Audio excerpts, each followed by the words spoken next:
আরো থানার সামনে বসে রয়েছেন? কালকে রাত আনুমানিক 1টা থেকে 1টা 30, আমি অতটা ঘুরি দেখিনি, আনুমানিক ভাবে বলছি 1টা থেকে 1টা 30 আমাদের আমি নাইট ডিউটি অবস্থা কর্মরত ছিলাম এসআই কৃষ্ণ বর্মনের সঙ্গে। তখন এসআই কৃষ্ণ বর্মনের কাছে ফোন আসে যে কুন্ডিবাড়ি থানার আন্ডারে খাগড়াবাড়ি এরিয়ায় একটা রেড হবে, সেখানে আমাদেরকে থাকতে হবে।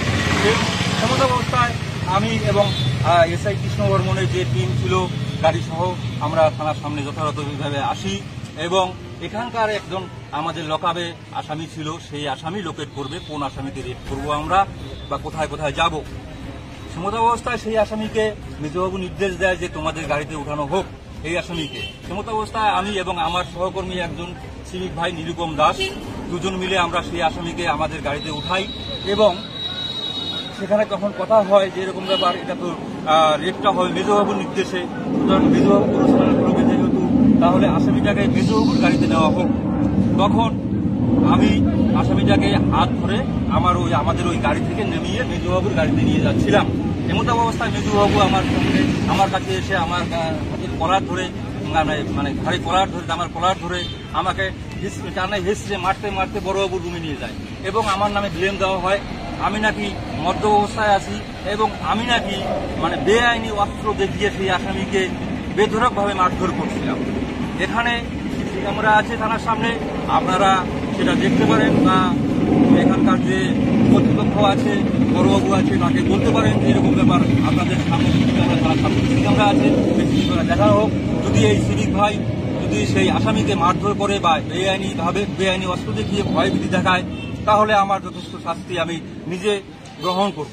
আমি নিজে আমি স্বীকার করছি যদি আমি কোনো রকম অন্যায় করে থাকি বা বেআইনি কোনো অস্ত্র দেখিয়ে থাকি বা মারধর করে থাকি তাহলে আমি আমার অন্যায় মাথা পেতে নিব এবং যথাযথ আমার যা শাস্তি হয় আমি সেটা মাথা পেতে নিব। মানে ঘুমিয়ে নিয়ে যায় বেধড়ক মারতে মারতে।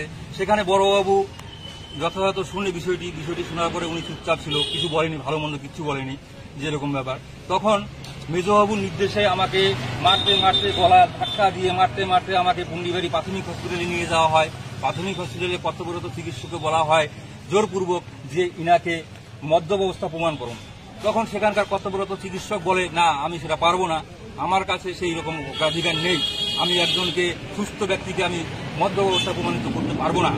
সমস্ত অবস্থায় আমাকে আবার গাড়িতে করে মারতে মারতে নিয়ে আসা হয় কুন্ডিবাড়ি থানার সামনে এবং থানার সামনে এনে ওনারা যথাযথ বড়বাবুর চেম্বারে চলে যায়, যে সেখানে বুদ্ধি পরামর্শ করে আমাকে নির্দেশ দেয় তুমি থানা থেকে চলে যাও। সেমত অবস্থায় আমি কুন্ডিবাড়ি থানা থেকে চলে আসি। আসার পরে আজকে আমি আমার যত সিভিক ভাই আছে সবাইকে বিষয়টি জানাই এবং ডিস্ট্রিক্টে আমাদের যত থানার সিভিক ভাইরা আছে সবাইকে জানাই, আমার উদ্যোক্তর কর্তৃপক্ষ যারা আছে সবাইকে জানাই এবং জানিয়ে আজকে আমি কর্মসূচি সামিল হয়েছি। আজকে আমার সঙ্গে এরকম দুর্ব্যবহার হয়েছে বা এরকম ঘটনা ঘটতে পারে, কালকে অন্যান্য সিভিক ভাইয়ের সঙ্গেও ঘটতে পারে, যার পরিপ্রেক্ষিতে আমি আজকে এই সামিল হয়েছি, এই বিক্ষোভে সামিল হয়েছি। শুনুন, আমি এটাই দাবি জানাচ্ছি যে আজকে আমার সঙ্গে যে ঘটনা ঘটেছে কালকে যেন অন্য কোনো সিভিক ভাইয়ের সঙ্গে না হয়, এই জন্যই আমি লড়ছি, আমার হয়ে লড়ছি না, আমি সমস্ত পশ্চিমবঙ্গে যত সিভিক ভাইরা আছে সবার হয়ে আমি লড়ছি। মানে কি মনে হচ্ছে যে হঠাৎই আপনাকে ফাঁসানোর চেষ্টা করা হবে? কি অভিযোগ রয়েছে? দেখুন, গত 1 মাস যাবৎ আমাকে কালপানি তোষা রিভার ওইখানে ডিউটি চলছে, আর আমি ওসি মোবাইল ডিউটি করি। একদিন করলে বা একদিন রেস্ট দেয়, 24 ঘন্টা করি, একদিন করে একদিন রেস্ট দেয় অথবা 2 দিন হতে পারে যদি ডিউটির চাপ না থাকে 2 দিন দেয়। এবং সেদিন আমি ডিউটি থেকে বাড়িতে যাই এবং ঈদের নামাজের জন্য আমাদের বিপি আমাকে ফোন করে বলে তোর বাবার সঙ্গে একটু কথা বলে দে।